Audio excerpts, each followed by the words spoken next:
All right, all right. So much gratitude to be here right now with you.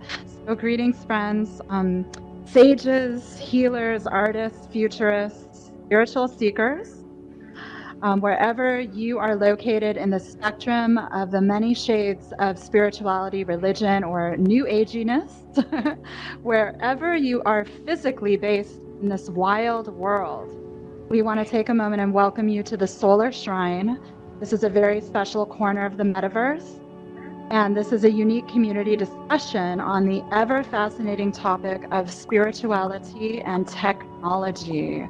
We're going to especially be talking about immersive technology since we are all avatars wearing goggles or sitting on our computers in a virtual reality simulation. So we are so glad that you are here to take this deep dive with us today so we can explore further concepts in our personal relationship with and the community's perspective on spirituality. Whether you call it religion, science, Scientology, Church of the Flying Spaghetti Monster, also known as Pastafarianism, we respect your own unique journey, and we will be opening up the discussion to the community. You can raise your hand periodically 20 to 30 minutes down from our panel discussion by using your raise a hand toggle button in your user interface, or put your hand on your head. So let me give an introduction. So, we live in this proclaimed digital age, and so many of us grapple with the irony of the promises of technology as we simultaneously struggle and thrive, right? So many of us are interested in cutting edge tools that not only make our lives simpler and grow our businesses, but can also potentially accelerate our consciousness and develop our spiritual and emotional strength. But so much of this technology has truly been a double-edged sword, so to speak. So how do we proceed wisely and gracefully into such a complex future that's unfolding before our eyes, while we can still stay in touch with our humanity and not forgetting about the real world, real life, and our connection and responsibility to the natural world with our animal myth, right? Can we have tribal experiences in VR? I think we can. But are we floating off into disconnection? Or can we find a balance between the organic and the synthetic experience? As we witness terrifying acts of global destruction along with almost miracle-like advancements to assist us, what can we do to protect ourselves? How can we help others along this path? And when do we stop things from going too far, right?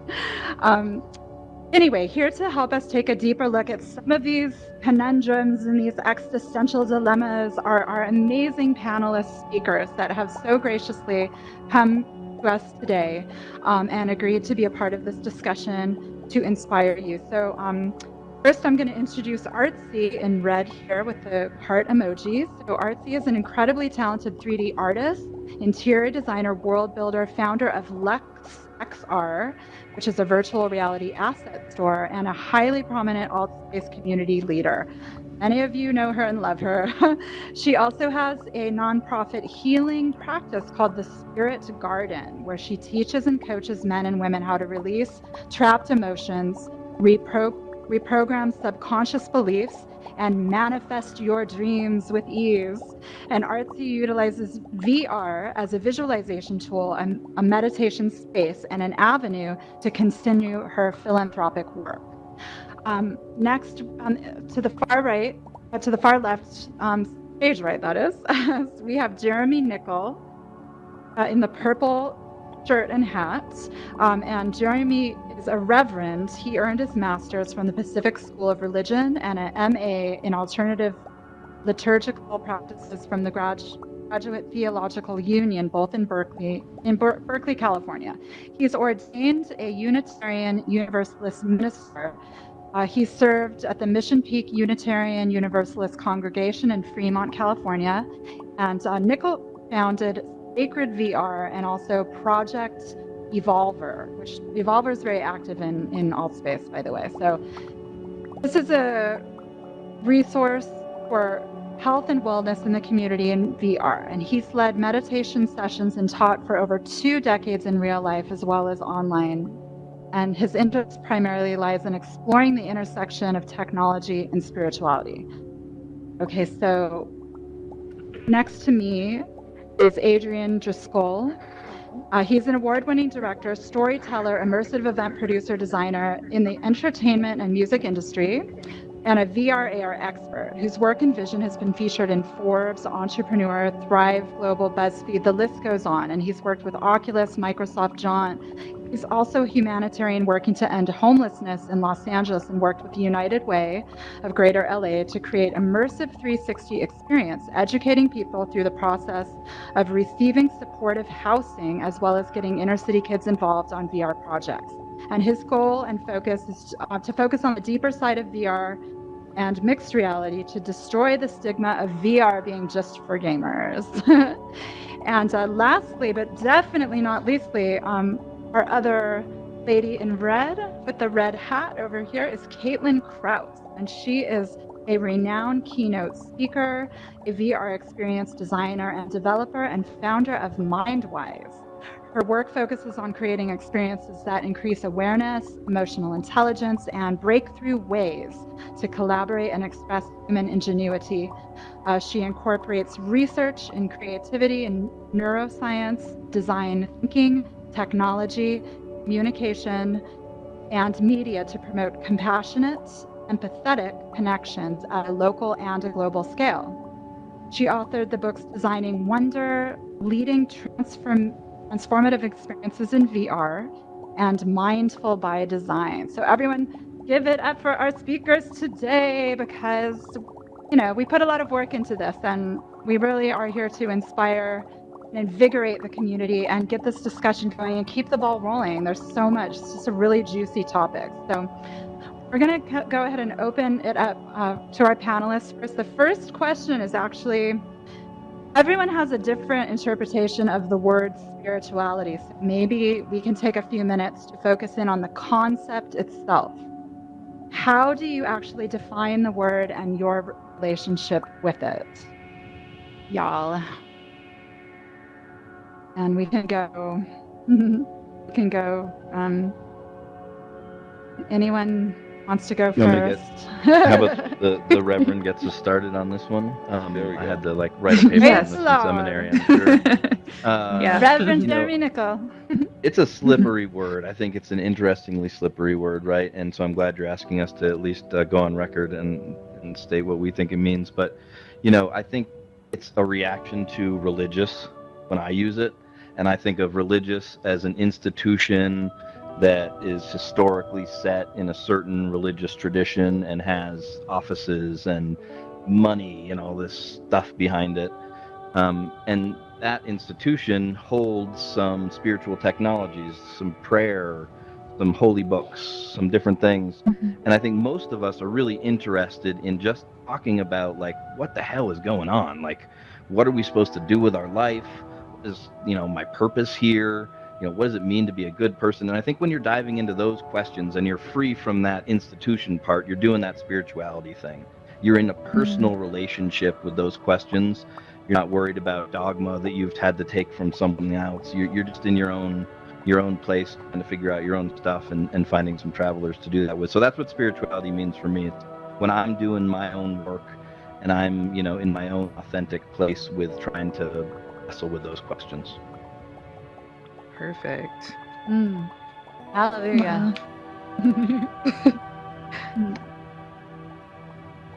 I think I could pick it up. I mean, that speaks to me so much, because I think it's spirituality, and again, kind of like what Jeremy's saying, it's a big term, and I think about intersections between physicality, like the body, and the ephemeral, like the mind, and then the spirituality to me is this idea of what might be beyond constraints. Like, to me, the word connection comes up, connection inside, connection outside, between people, and I think what distinguishes maybe a human is where these sentient, conscious creatures that are always kind of wondering about our own essence. Like for anyone else who's been like me, and you kind of sometimes look in the mirror and feel like your physical self doesn't define you. Like there's a lot more to explore. The spirituality realm gives us the chance to feel that freedom, like beyond the limits of ourselves, which is where I think VR and certainly immersive can play a huge part in helping that exploration about what's beyond limits. And yeah, I guess I would just pause there, because we could have probably the whole talk about what is spirituality, right? Yeah, it's subjective. Yeah. It's exactly I think my key word spirituality is freedom. Because I did a portrait series called Metanoia, and that being a spiritual transformation. And so for me, when I was interpreting it, it was a figure of a lady in chains, and she was breaking out of these chains, and then she morphed into a passionate ball of fire where something ignited her, whether that's a passion for her art, or a passion for her community, or a passion for knowledge. And then it showed her jumping into this, air of, this luminescent light, because then she had now transcended the place where she was no longer trapped by the confines of the societal, contradictions of what life is, and bringing together both your mental and physical to kind of break free of what you think you can't achieve, and what's not possible. And I think there's also that level of wanting to sense that there's something bigger than yourself, and something bigger than what you perceive this is around you. Hallelujah. Yeah, yeah, that's wow. And I love this because it's such a beautiful dialogue. Like what the Reverend was saying about spirituality, like it for all this time it's been just this box, and it's like, hey, what's your religion? And to me, spirituality means that you're willing to be a little bit more of a student. You're willing to go out and explore and find for yourself, what is really going on. What does my version of God look like? And beyond that, saying, look, at the end of the day, we don't figure this out until we die. We don't know who was right. So to say, hey, this is all subjective. I'm not telling you that you're wrong for, believing in a flying spaghetti monster, or something that I don't believe in. Just because it confuses me or frightens me, I can't say without a doubt that I'm right. So that's what spirituality is, being that student, to me at least. Beautiful. Yeah. Awesome. Well, praise the Lord, praise Allah, praise Buddha, whatever you call spirituality. I think that I kind of also would I like the word consciousness a lot, and I think that spirituality and the raising of your consciousness, and maybe people use the term of vibration, raising like a higher vibration, and I think that also has to do with your capacity to love, your capacity to relate to other people, your capacity to your ability to be empathetic with others and slow down and step out of yourself. I think that has a large part to do with spirituality, and also I think cultivating a sense of wonder and reverence for our world, right? And the art and music, and even the horrific things that are happening. Like it's so scary, but we look at it as just this experience and this sense of awe and wonder, and maybe we're humbled, So I think that's all part of it. So I'm going to move along to a second topic. By the way, for anyone that just came in, we want to welcome you, and just take a minute to settle in, and we want everyone to feel really comfortable. So wherever you are, like, feel free to just sit back and relax and clear your mind and focus on your breathing. And these words that everything we're talking about is just really from pure intentions. And like, we just really want to transmit some really, really amazing ideas and help you feel inspired. So the second question for our panelists is based on the fact that we are organic life forms, all right, but we're now turned into these avatars in these wild 3D environments, right? Or we're in front of our computers all day. Like, we're surrounded with technology and increasingly more, especially just because of when our work, like, we have to move with the technology to even keep up with work and making money, right? So I'm also curious how we can stay connected to nature and the natural world and our physical selves, our organic selves, in an increasingly digital world. This is a lot of food for thought, I think. So whoever wants to start. Ooh. I like it's a big this one. It's a good one. And I was literally just having this conversation earlier today, so that this is awesome. You know, like, I caught myself like panicking, you know, because I didn't have my phone. And, you know, I do this often. It's like, you look at how much you hold your voice. Can I what now? I want to hear what you're saying, and it's a little hard because I think you don't have the megaphone. Make sure all the speakers are on megaphone, by the way. Yeah, the speakers have to do it Can you guys hear me? because they're. Yep, now we got you better. Beautiful. Yeah. Okay. There we go. Perfect. All right, Thanks sorry, for your sorry. patience. I want everyone to hear. No, thank you.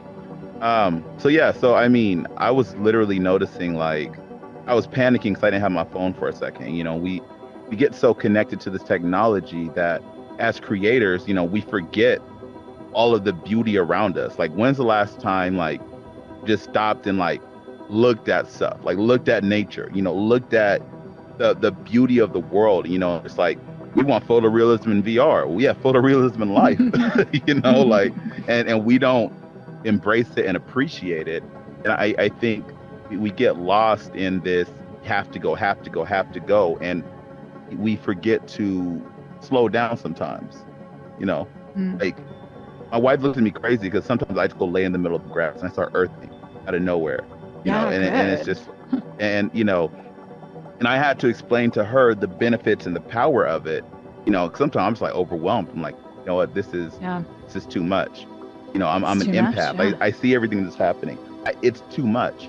You know, go lay down and intentionally connect yourself, or you will be trapped in it. It will become the matrix to you, because it's, if not, man, technology has, what you said, the double-edged sword. So much potential, but it can be so damning at the same time.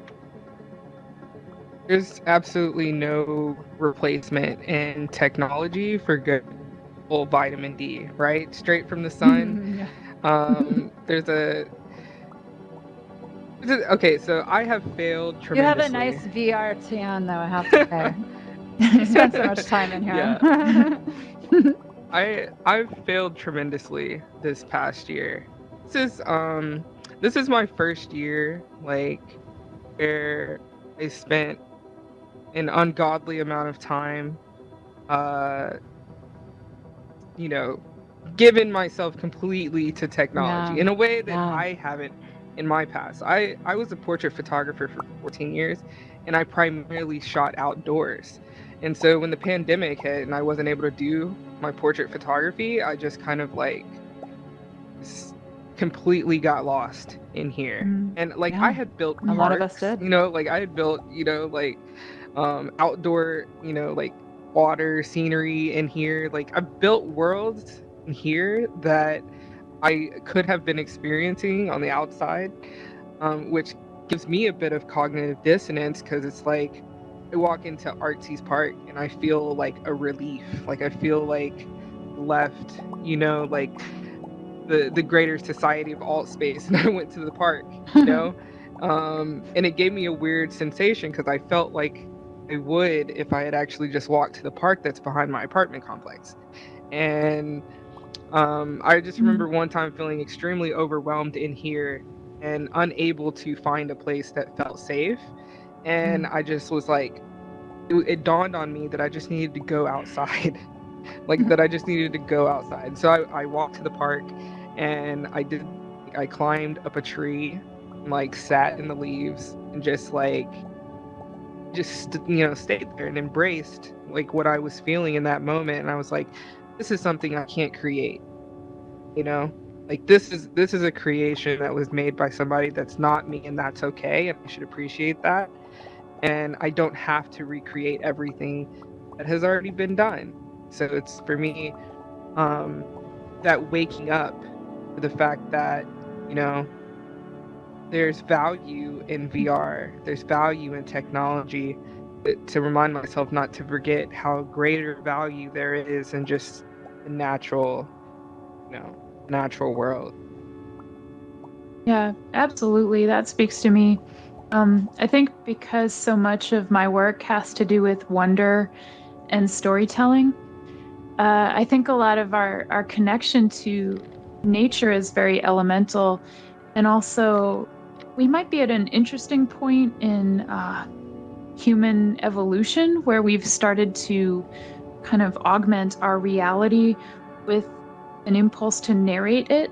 Like whether it's taking a picture or posting on social media or doing something like did the experience did the experience actually happen if you didn't document it somehow and post it for others? And sometimes I remind myself that dropping into a state of awe and wonder usually happens when I quiet that impulse to narrate and I just experience live time with my body in nature and kind of surrender to that. Like surprises start to happen when I don't precondition what I'm going to be experiencing, if that makes sense. So sometimes I just set a certain amount of time. It could be really short, it could be longer, and I just go on these almost like discovery walks where I'm open and I'm looking up at the sun or filtering through the trees, and I start to think about that kind of lattice of leaf work.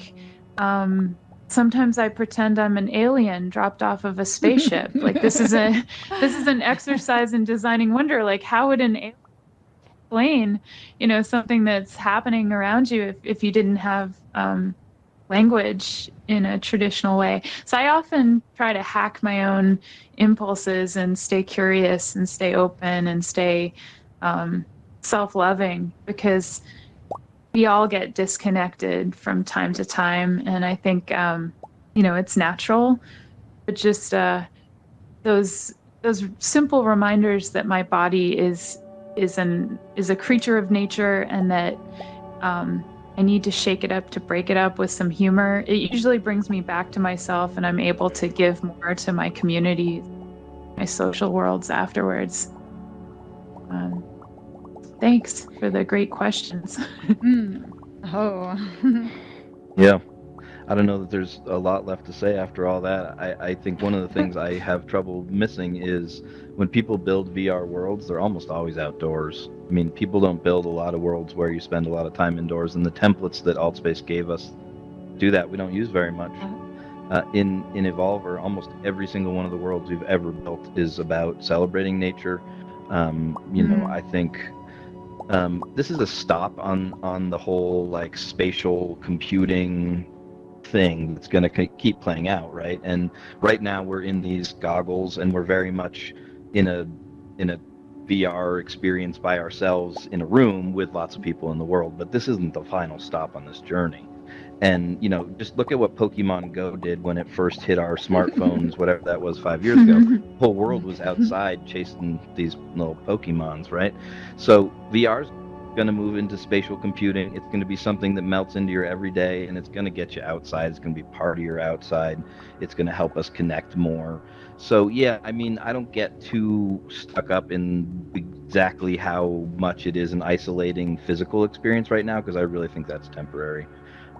Nature is the best. Nature is my god. if I ever had to pick one, right, I'll go hug a tree. So that's where I'm always trying to get to, and I think ultimately the last thing I want to do is create something that is taking people away from connection with the larger world. That's what we're trying to connect people to. So You know what? I bring up this point to some of my friends who think I'm crazy because I hang out in VR a lot, and I am an outdoorsy person. When it's the weekend, I want to go hiking. I want to go out to the wilderness. But I equally love exploring the metaverse, and it's the complete antithesis. It is the complete polar opposite of the other, correct? Right?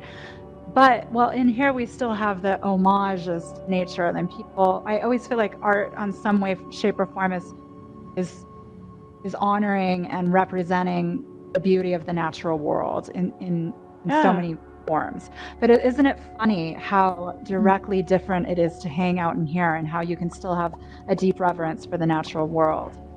But one of the things I've been thinking about, and maybe people are on the same wavelength, is if we continue on this path, if we're hanging out in VR so much, like how do we help young people to remember how important it is to go out to a park and to actually be outside, and also that we are dependent on the earth to give us our food, to give us our clean air. We are not treating our planet properly right now, and we haven't been for a long time, and now we're seeing the repercussions, and it's fucking scary, okay?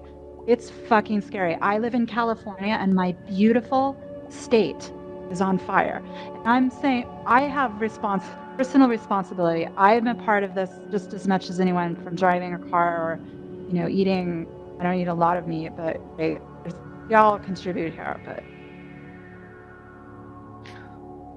Celeste, I really hear you on that. I mean, I don't know if everyone read the UN report that came out, a couple of weeks ago, that confirmed what we've all known for a long time, but it was just really scary to see it put the way it was. Yeah, sorry, go back. Nature.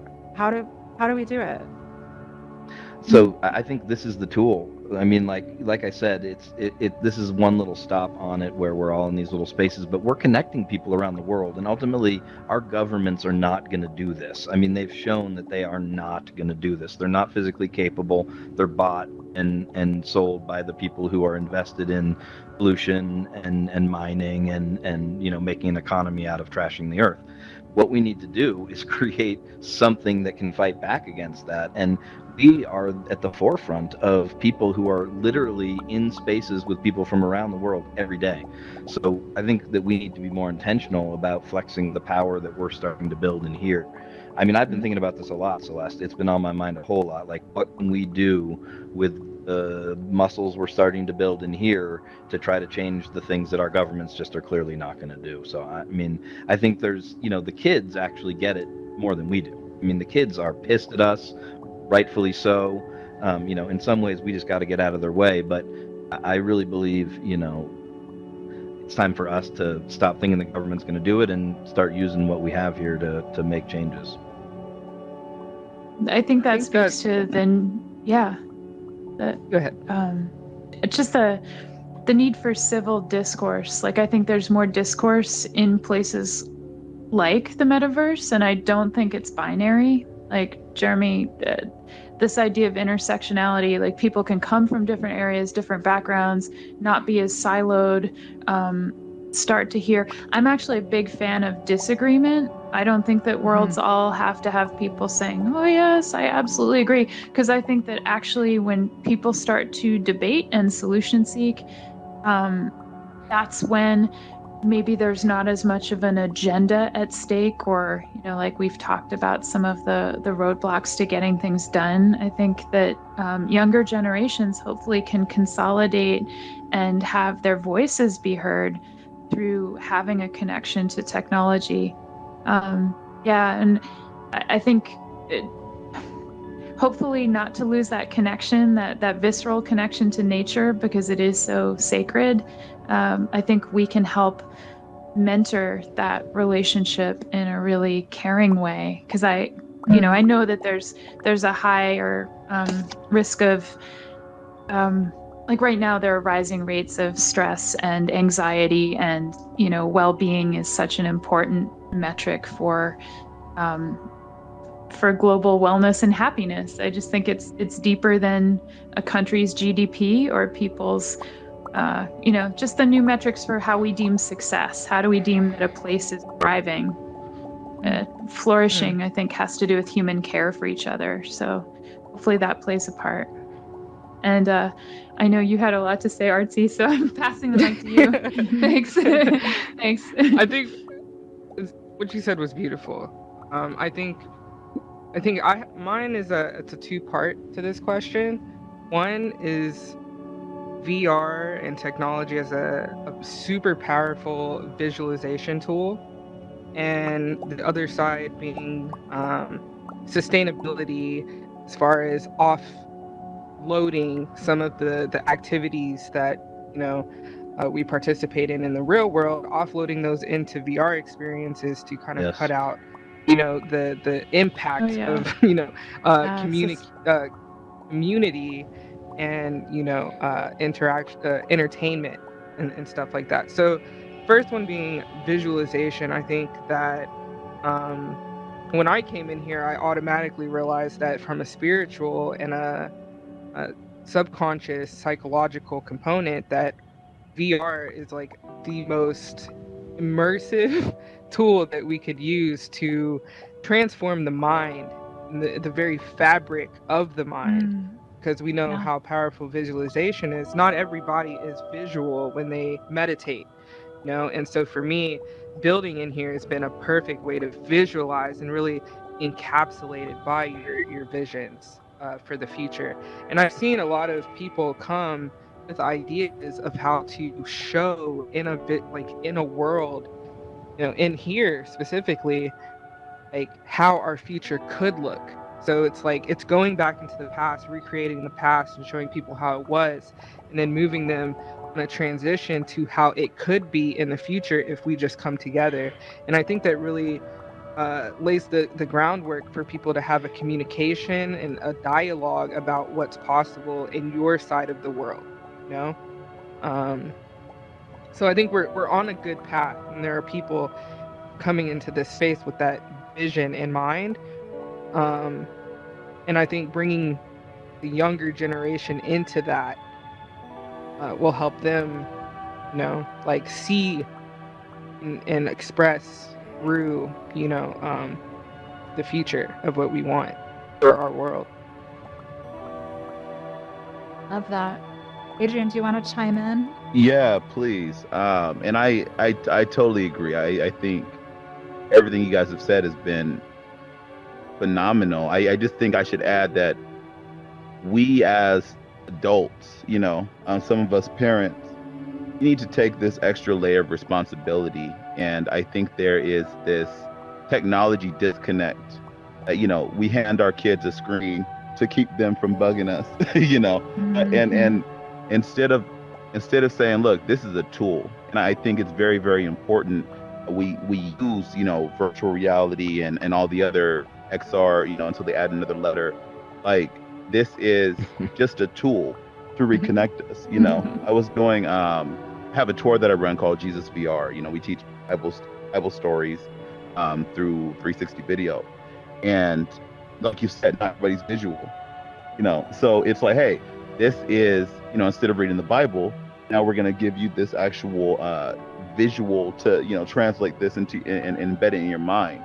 Again, it's only a tool, and I think our bigger responsibility really is to say, hey, look, get out there. I'm going to drag you out into nature, kicking and screaming, let's go and let's get outdoors. I'm very indoorsy, so I don't like being outdoors, but when I do, I like to connect with the earth, and I think it's very, very important that we make the young people in our lives do the same in order to define that sustainability. Yeah, sometimes you do. You kind of have to force it. Like, this is really for your best. And then when you're there, you're like, oh my God, I completely forgot what an amazing space we're in. Right. By the That's way, exactly it. Yeah, seriously, the wonder and awe, that is what it's all about. Actually getting out of cities and going stargazing. When do you ever get to do that? Do it at least a couple times a year, because it really is. It's just awe-inspiring. So hey, everyone here, I also wanted to include you, and so if anyone wants to chime in, ask a question or make a statement, if you feel super inspired, like Robo is our first participant. We're going to open it up to crowd, and give me a second because I am still a little slow with the host tools, but let's have Robo chime in. Anyone else wants to unmute him? I cannot figure out how to do it. Let's see here, Robo. Robo. Here, why don't we do you want to do the actual hand raising? That makes it easier. I think that might make it is on. So you see where it says raise hand? There you go, Robo. Okay, and you are on air, megaphone. Hello. Robo. Hey. All right, cool. Hi, everyone. Hey. Great event. So one of my passions is research. I've been doing research for over 15 years. It was spurned by my interest in wearable computing. And what that led to is nonfiction research and writing, and actually I'm doing fiction stories. And I'm working with an international group called White Mirror. And what we're doing is creating a Wetopia. We're talking about thanks. It's inspired by Black Mirror, the show. And what we're doing is taking looking at we call it science prediction, not science fiction. So we're looking at exponential technologies that we know we're on the cusp of. It's not imaginary. It's extrapolation. Extrapolatory. And we're creating stories that are working towards the UN Sustainable Development Goals, or SDGs. And you can check it out at whitemirror.live. And I find myself writing a cyberpunk story to interest people who are interested in cyberpunk and steampunk as well. And the purpose is to actually educate people about the subject of my nonfiction research. And so what I'm doing with this like cyberpunk story is I'm actually teaching people about the etymology of words like technology, robot, cyborg, cybernetics, and cyber. And when you look at the etymology of these words, you find that it all has roots in philosophy. Cyber goes back to Kybernetes and Plato and the ship of state, and really politics and how you ethically, run a government. And cyborg is about, in the definition originally of cyborg, it's about freeing people's consciousness by augmenting them subconsciously in order to free up their consciousness to think, create, feel, and explore. So I say cyborg is about consciousness expansion, and that you could also become a cyborg just by using a crystal or wearing a crystal. I'm very interested in transpersonal. I want to take that information and also extend the conversation into, thank you so much, Robo. I want to extend the conversation into expansion of consciousness. It's what Robo is bringing up is so fascinating. And I think there's so much to play off of that there. We're going to bring in other audience participants also, but let's ride this wave of like, how do we expand our consciousness more? How do we help the community do it? There was this guy like 2,500 years ago.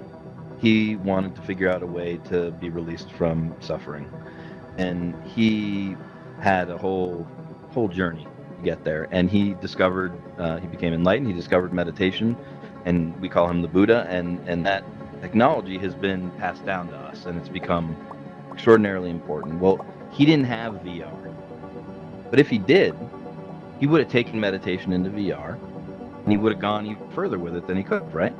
He didn't have VR, so he did what he could with what he had, and what it turned out was this spiritual technology. It's not done. It's not finished. So, what my community is working on is saying, amongst other things, what can we do with this traditional spiritual technology that you could never do before? So we have, it's actually on hiatus right now because the last Unity update broke it, but we have for a long time had this beautiful experience called the overview effect, which we've known for as long as we've been sending astronauts up to outer space, that when you see the Earth from above, it fucking blows people's minds, like in all the best possible ways. It just rewires you in a way that we all want to be rewired, to like realize how connected we are and how the Earth is a system that we're a part of, and we're all mutually tied up in this important little network of, destiny and all that important stuff, to get it immediately, all the stuff we want to get. So we built this experience in VR, and it doesn't do everything that an astronaut gets when they're floating in no gravity and looking down at the real Earth. It does some of it, and I think it does like more than 50%. It does 80. It gives you a real experience of floating above the Earth with other people meditating about the overview effect. And I guarantee you that the Buddha would have been into that, and he would have been showing us the way to all other kinds of stuff. So we need to use, technology. You were talking about etymology, technologia. It's about revelation, right? It's about how you reveal truth. That's what technology means. That's its etymology. And we can reveal truths now that have never been revealed before. We're so lucky. So, technology can be totally fucked up and evil, and tanks that blow people up, and napalm that burns our skin, and just the worst stuff. And it can be gorgeous. You should see what happens in our sessions when someone comes with some vulnerable stuff and everyone's throwing heart emojis in the air, and we're crying with them and connecting with them and transforming ourselves together. So we can be the people who use technology to do that important, beautiful stuff. Because other people are going to make those first-person shooter games, and it's fine. But we need to do that other stuff too. So that's well. my How do we Absolutely. inspire? How do we inspire more conscious growth?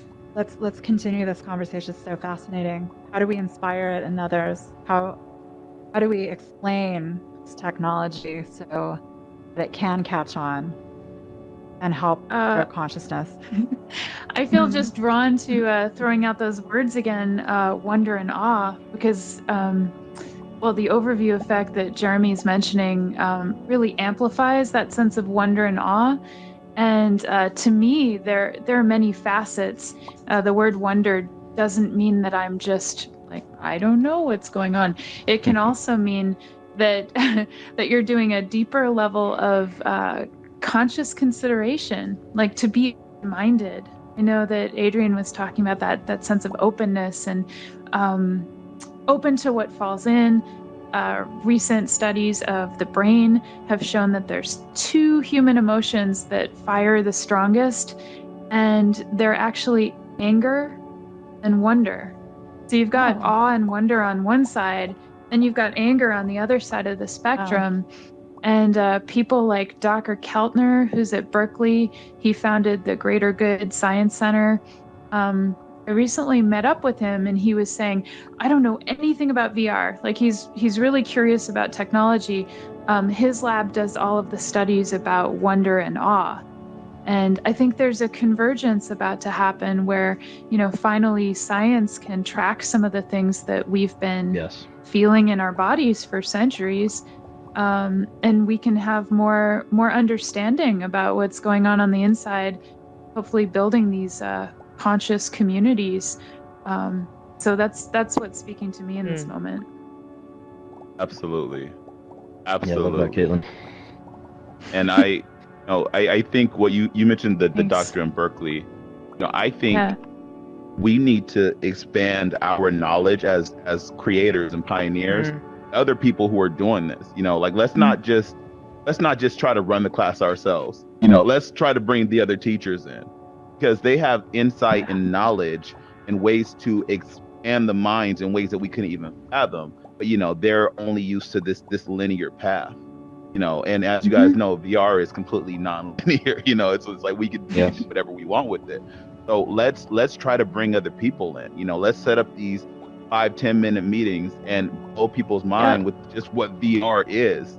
and say, hey, look, now use your gift to, to reach out further. I think that's the way to get mass consumption of this and really get, people to the level that they ultimately could be. That's Absolutely. Yeah. The community building is definitely part, Yeah. And I've had a real crazy week. So like Burning Man should be the past crazy week. year, for the past year, like I've been in here, right? I've been in here creating community and spaces that I've created, specifically Trevaday, was my first spiritual contribution to Altspace, where I really wanted people to get outside of maybe just the physical things that they see in reality and virtual reality, but like ask themselves questions about themselves that they might not have asked before or had the opportunity to say out loud. And so I think from the small level, it's creating spaces in a space that already has a community that can benefit and grow, because we're essentially doing here is like we're hacking the consciousness, like hacking consciousness. That's a great term. Yeah. And but what happened this week is that I got outside of VR for a little bit, and I just got on Clubhouse. Like I've been on Clubhouse this entire, since it launched. But Clubhouse is the voice chat app that's been really popular. And I just said I spoke for like 3 minutes a VR conversation, and I had like 50 people follow me after it, and then I had like 6 people book a tour of Altspace, and then they tagged me in another room, and another room, and another room, and another room. So I've got like a massive amount of people that are trying to get in here to see what is going on in here. So I think having these spaces built, like these experiences built for people to come in and experience, like it's that word of mouth effect. Like, and also with the right type of community leaders like yourselves, also with a looking out for the greater good of the group, and also working to inspire through art creation. I'm going to wrangle the conversation back because we do have a couple participants in the audience, and I want to make sure that you guys don't go unheard. Paris, want to still say a few words? Is Paris out there? Paris Chilton? She's still out there. Armani and Grantman too. Oh, Grantman wanted to say something. He actually, I'm going to put Grantman on because he's been jumping around and raising his hand, so he's obviously inspired. Grantman, you got the floor. We should be able to hear him. Oh, nope, we lost. Oh wait. Yeah. Go for it. He is megaphoned.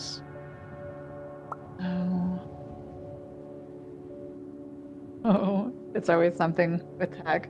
Do we try Armani and we can switch back to Grantman in a minute? Yeah, see if that works. Or switch back to Grantman once you get your volume figured out. So Armani, do you want to chime in here? We're talking about consciousness. It's kind of a sort of different theme. I'll try to connect it here, but I work in the weather prediction community, and right now we see in our computer models are getting better, so we can see more of dramatic events further ahead, and so we deal with a lot of that ahead in advance of that.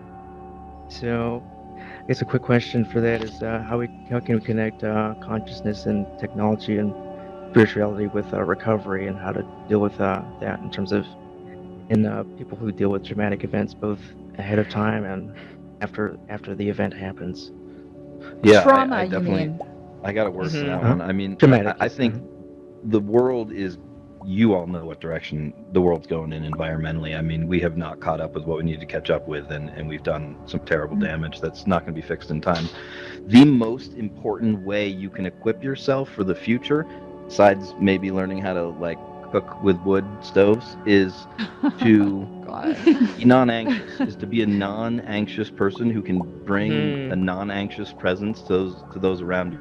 The anxiety spike just over the last year and a half from the pandemic has been unbelievable. Someone mentioned our kids. I think it was Adrian. I have a 10-year-old daughter. the kids are anxious. The kids are seeing these stories about the future that we're handing off to them. And so I'm not going to lie to anyone. I'm not going to tell a fairy tale to my kid that it's all going to be fixed and everything's going to be okay. I'm not going to lie to my kid. And so I'm doing my best to make a better future. I really believe that if you can work on your spiritual self, if you can find your spiritual center and know how to bring that non-anxious presence to other people, because that anxiety is not going anywhere, it's just getting worse. We're going to need to be the antidote to that. So, our meditation sessions, we talk about that a lot. We are not just meditating here for ourselves. We're meditating so we can bring that calm into a world that needs it so bad. So, you need to work on that, all of you. Oh, I love this. Oh my gosh. Because it's so true. Yes. The anxiety is such a big thing, and a lot of it really comes down to the way we perceive it. We perceive everything. The way we talk. Manifestation. You want to connect. If you change, and this is getting to my science shit, but look at light. There's no such thing as darkness scientifically. Only absence of light. So if instead of every time you say something is bad, start saying how could it get better, then you teach these kids to start speaking the same way, and they don't have that same level of anxiety. Just like, okay, well, look, problem. No, is the solution, and that's gonna help them get past that, because everyone's afraid, and when you're scared, you have fight, flight, or freeze. Like, what are you gonna do? Fight or flight. You're just stuck. Now we can breed a whole generation of people who are like, okay, look, I'm tired of this shit. Let's do something better. Let's just do something better. We need to breed the fighter, so to speak. But it starts with anxiety. I think that's so profound. It starts. It with is. anxiety. It's I think if it's you're important- healthy and happy within yourself, first and foremost. And that's where, like, when we talk about like the dangers of technology and the cataclysmic end of our species because of technology, I think it's important to realize that what you put out is either conscious or reactive. And so I think it's important to get into a space where you're being conscious and you're being in flow. And that's what I've experienced, and that's why it's been a double-edged sword for me going outside and getting fresh air, because I'm so much in my flow in here, I'm so much on a journey of just creating that I forget that I'm anxious, that is, that when you're being creative and you're being active and you're being conscious and you're being mindful, that anxiety has no place, and so that's what I want to encourage people to always be creating something, whether it's visual or musical or creating a new brainwave for yourself or a new path, in your belief system, you can create flow states of consciousness. Flow I states. know. You can Also, create a belief Grant system, Grantman has been waiting very patiently, and I just want to see if we have his audio coming through. So Grantman, do you want to test again and see, because he is really has something to say. There we go. There he is. Oh, Yay, that works. okay. Yeah, great. All right. So Great. this is my first time Welcome. here. Nice. So coming from my experience beginning as a beginner learning social monk is that there's a book in Audible called Think Like a Monk from Jay Shetty himself. He's a former monk and a public speaker and content creator on YouTube. 1,000 million views of him. And I want to mostly talk about what's about. It starts in chapter 1 about identity and goes all the way to about different meditations, visualization, chants from the Buddhist and the monks in the Indian culture. And that's what made me understand myself and ask myself, what have I been doing all this time? It all started with that, and that's what caused this whole thing. That's why in chapter 2 we get to learn about how our negativity can destroy us. We learn it as a tool. We can learn to guide us and learn in a different way. Yeah, absolutely. And- Even Yoda said it. in Star Wars, right? I know. I think we're talking a lot about mindsets and about framing our experiences, and not denying negative. Like I think I'm a realist idealist. I feel like we have to take what is and then say, okay, whether it's responding to something that is traumatic and acknowledging it, but not letting ourselves ride that wave. It's really fascinating to me being in a group, in a community here where we're artists, we're really passionate. Like I can tell in people's voices and in all that they create that we care so much. And for me, that's the paradox. How do I put my full passion into what I'm doing, but not attach so strictly to outcome that I become, kind of a cog in the system. So that's to me a spiritual kind of truth of life to constantly practice. It takes practice, like at really framing the experience and practicing mindset, and sometimes just coming back to breathing, coming back to those simple exercises that in the midst of what can be challenging restores your wellspring. So each person here, just know there are lots of tools that can help on a daily basis. Paris I think also has been waiting. I just want to say, if Paris is in here, because she's also been patiently waiting, and she's been up on this board for a while. Paris is right in front of us in gray. I've been Hello. seeing you. Hello. There we Hello. Yes. Hi. Great name. This is Hi. one of the best panels I've been into. This is amazing, you guys. Yay, Really cool. great. So happy. Oh, thank you. I have so many questions. I don't know what. So mine's maybe a little bit off topic. I hope it isn't. I think Philip K. Dick said that either everything is a simulation or it never will be, meaning that in all the vastness of time, that the idea that we're just about to be able to upload our consciousness to a machine and the world is going to end, the chances of us being in that moment in history are really, really slim. So it's 50-50 whether it is or not a simulation. I'm at 50-50. I'm wondering if any of you guys, or maybe you'll nudge me a little bit more into either direction. What, you get my question? Oh. It is 100%. We are definitely in a This is simulation. existential dilemma. You know what? There's a great moment in South Park, and when they're like all in heaven at St. Peter's Gate, and they're like, "Okay, what was the right answer? What religion were we supposed to be?" And he's like, "Mormon," and they're like, "No way, come on." I don't know, Paris, and I think the cool thing is not knowing, honestly. Like I heard Adrian say before, when we're talking about spirituality at the very beginning, it's really important to not think that we've got it all figured out. I don't remember exactly how you said it, but that's how I heard it. And to me, that is one of the most essential spiritual things that I try to hold on to. I don't fucking know. I have hunches. I have maybe something I'd like to believe or whatever. I'm into the simulation idea. I think it's got a lot of legs, and it's one that I have done a lot of research into, and really smart people have convinced me both ways. So I think 50-50 is a pretty good place to sit. But I, Caitlin has helped me concretize this for myself better than anyone, but I turn to wonder. I don't turn to needing to know for sure, turn to wonder and curiosity. And it's so much fun to sit down with someone like Paris Chilton and just shoot the shit about what's going on and not pretend we have to agree perfectly or figure it all out or whatever. So I would just say, I don't know if it's a simulation, whatever this is, it's really interesting, and I'm going to keep turning to wonder. Yeah, I think my answer is yes. My answer was just one word, yes.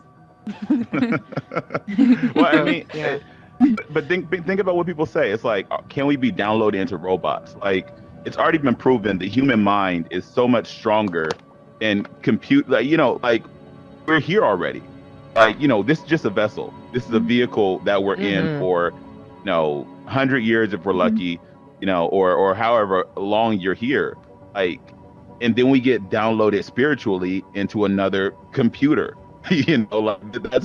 That's all I think this is. It's a repeating cycle until we've served Yeah. whatever our greater purpose is. But I think it's already happened. I think we just have to change our belief of what a robot or a computer looks like. I think it makes me wonder why we would need to know, like, what would change about your experience if you found out the truth? Like, if you found out that life was a simulation, what would you change about the way that you moved in life? And for me, like, when I came in here, like, it was such a spiritually transformative experience for me. I've actually never been more spiritual than I have been in the past year. And it's because I realized through these experiences with you guys that it doesn't matter. Like, we can jump from one multiverse to another, right? And if I'm with somebody in here and your avatar looks like this, and I can feel you and I experience these emotions with you, and I fall in love, like with your essence.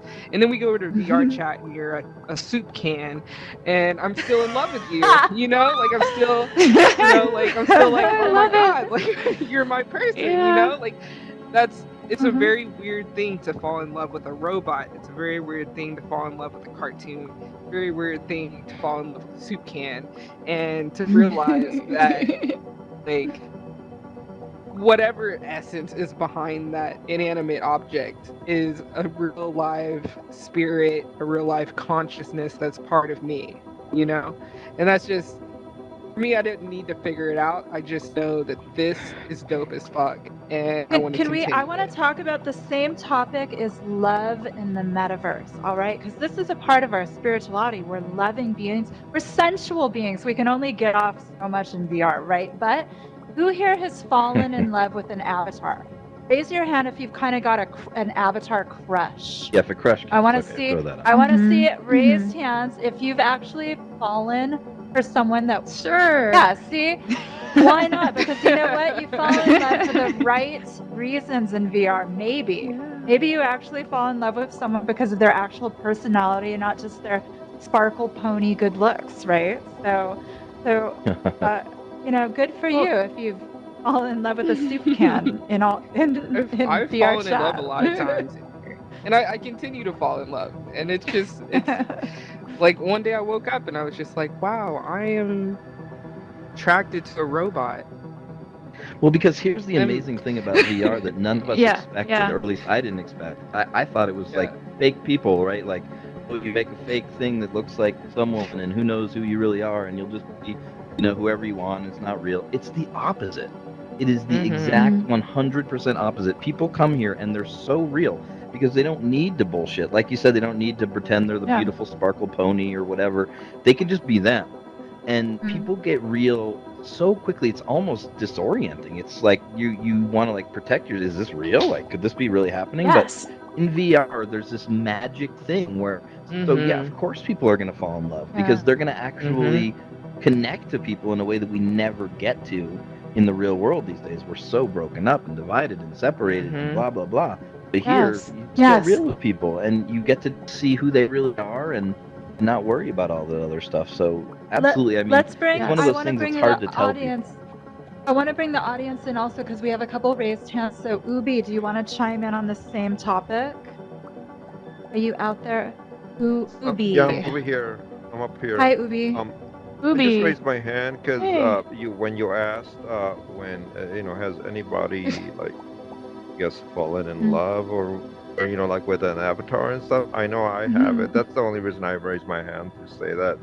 I haven't fallen in love per se, but I have had avatar crushes into where I tell my friends that I've seen relationships form in VR where they met in VR and you're getting to know that person for their personality and for who they are and maybe for their avatar looks, knowing that that's not their real look, but still, that happens here and I've seen it happen.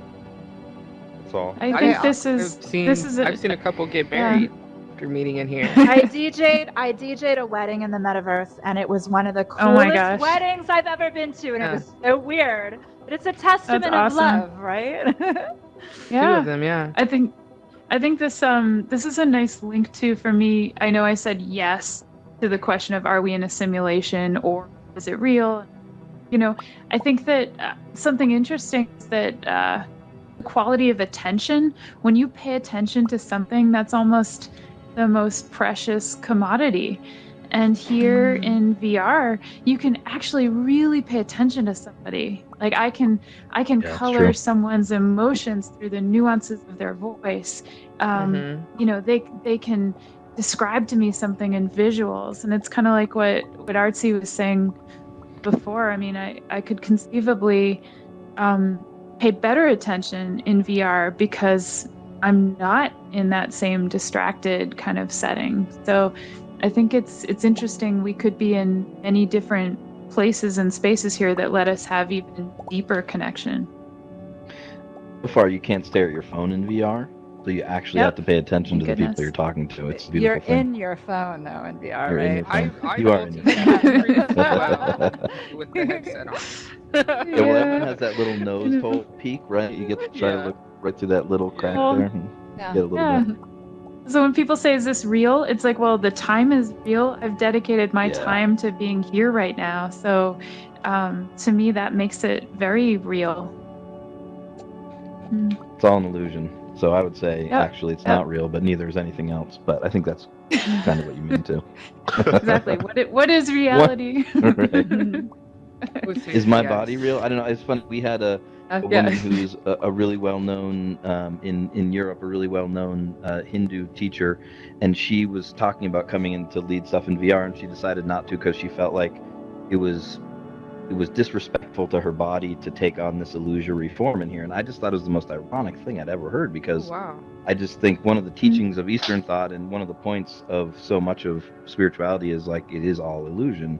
That body is illusion, and the metaphor of VR, I think, helps us understand that better. It's just so obvious in here, right?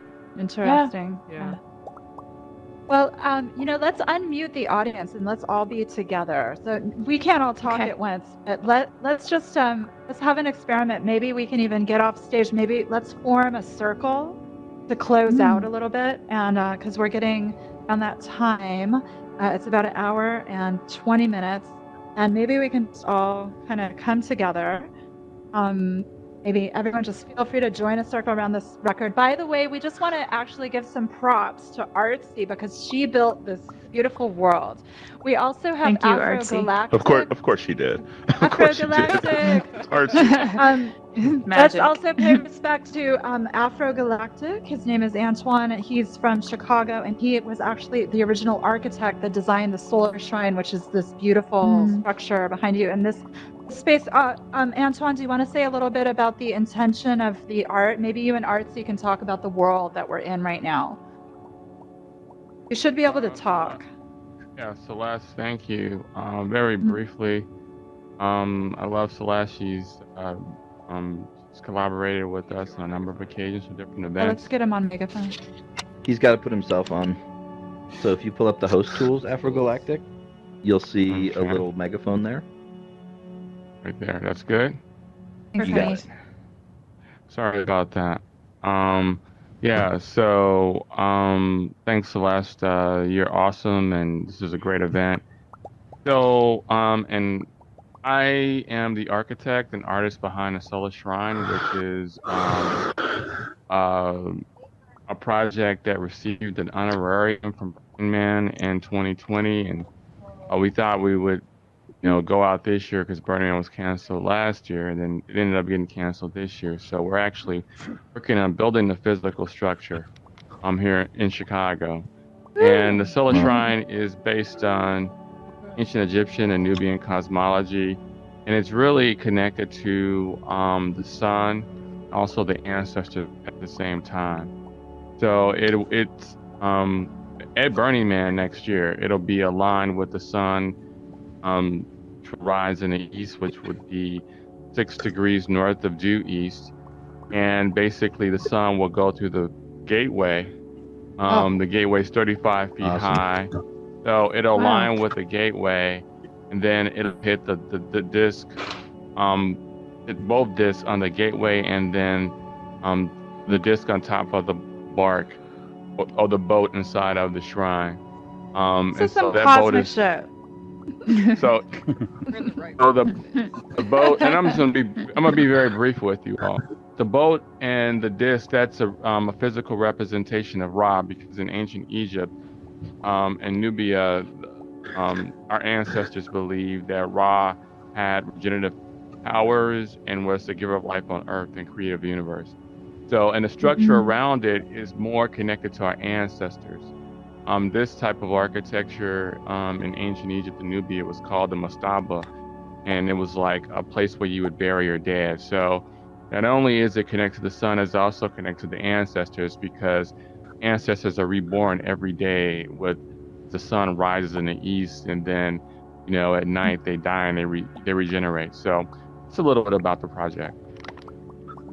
Beautiful. Nice.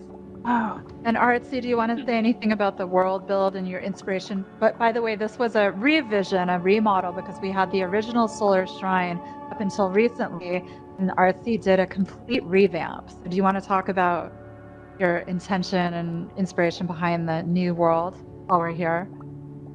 Yeah, make sure.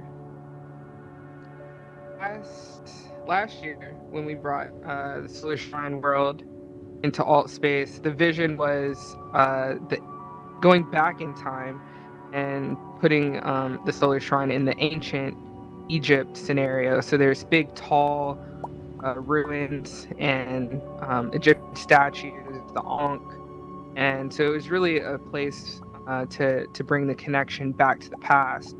And I think it's a good transition, because we're now in the present, and Antoine has made this beautiful structure in the inner city of Chicago, which is desperately needed. And so it's also like that was a visualization of putting it back in the past and seeing its transition move across the timeline. And now we're in the future, Afro-galactic, Afrocentric future of Wakanda. And here it is, it's landed here. And we're surrounded by the new tech, and on an earth on a planet surrounded by all the goodness of what's coming, right? But also still rooted to our history and our past and our spirituality. Nice. Well, okay, so we're gonna actually wrap it up. But so everyone make some noise again for our panelists for coming and discussing and helping us to go deeper with all this, because it is a spiritual experience for so many people. And coming in using immersive technology for this, I've learned and grown so much in the last 2.5 years I've been in VR. My name is Celeste Lear, and I love to help bring the community together in ways like this. I'm also going to DJ deep house music for crew for the next couple hours. I'd probably go 2 hours. So feel free to hang out, bring your friends, and I'm going to play a little live guitar over my set. So multitasking tonight. But so let's have everyone just close out. I wish everyone here an expansive rest of your week. I hope you guys leave here with a sense of wonder and awe. What do you guys have to say to our crew that came here? Just what a great audience, and just remember that you got to take what we're doing here and bring it to the world, because we are the future, and we got to make it happen, because it ain't gonna happen for us. So let's do it. Yeah, it's been an awesome night here. I've just really resonated with things shared on stage. Thanks to the fellow panelists, to Celeste for bringing us together, to the audience for just being so open. The word that's in my heart right now is freedom. Like, there's not just one way. So let's celebrate that as we form these communities that go beyond any sort of boundaries. Yeah, thank you. I hope you all fall in love in the metaverse. Yes, fall in love. My closing remarks would be that technology isn't good or bad, it's neutral. And I think that as long as you are in a place in your consciousness and your walk and your spirituality, you can utilize technology in a positive way more than a destructive way, you're on the right path. And that these tools that we normally see as cluttering our mind actually be tools used to clear our mind. And so I encourage you to be in the flow of technology in your best life, your best self. All right. Yeah, I mean, I just, man, thank you guys for all the love you shared. A couple things to remember is, you know, nothing real. What's the term? Nothing real can be threatened. Nothing unreal exists. Remember that everything comes in stride. It's all full circle. You know, there has to be balance. It's we're built of positive and negative. So, you know, don't be the delusional. Hey, it always has to be good, because there's good in the bad. You don't see it, but there is good in the bad. You know, read A Course in Miracles if you guys haven't. That book's my shit. Oh my gosh, like it puts so much stuff in perspective. But yeah, like all of this, all the spirituality, all the religions, it should be rooted in love. You know, every tool that we have here should be rooted in love. So let's spread love. You know, that's my hippie shit, and you won't hear it often from me. But like let's spread love to each other. You know, you may believe this, you may believe that. Who cares? How do we get to the greater goal of getting along? And I think that's my final sense. Love. Bravo. Exciting and new. If anyone Awesome. from the crowd wants to shout out a couple quick words of inspiration, and then we're going to close this. Oh, wait. Before that, Marsha. we're going to give also a lot of respect and love to our camera crew, these little droids following us around. Lots of love. Lots of love, Carlos and Ryan, Othello, and also we recorded this, you guys. We're going to rebroadcast it. So if you get in touch with me, also help us spread the word of the gospel. This is a really cool way to form workshops. This is also a carbon neutral way to have gatherings like this, where we don't have to travel or drive. We're reducing carbon footprint just by meeting here. And that's another really positive way to look at what we're doing. So again, props to our camera crew. And anyone just, seriously, I want to hear everyone just throw out some awesome words of inspiration. Let's just do it all at once even. Props to Rat. Freedom! Love. Marsha. Beautiful. Thanks for joining us. Yay. Cupcakes. Dancing with reckless abandon. Yes, let's get some music going. It's the only thing that can top this. Okay, let's do it. I am going to jump up. Thank you. Yes. Future. They join But Patreon. also, we have to remember we're the Right. past. I love you all. We have Oh, to yeah. I told people when they're Absolutely. Absolutely. Yeah. Yeah, we are. We're the future and the Hey. past. Nice to see you. Right here. Yeah, good to see you. Hey. I am my grandfather's dreams. Well, right on. We could just talk to individual people now. Yeah, because Oh, beautiful. I know, right? Adrian, love what you had Nice to say. job. Yeah, that was Thank you. awesome. You too, Adrian. brother. Let me try to get my let me try to get this templates. amplify off. Oh, yeah. That's a good reminder to me, too. what time did it start?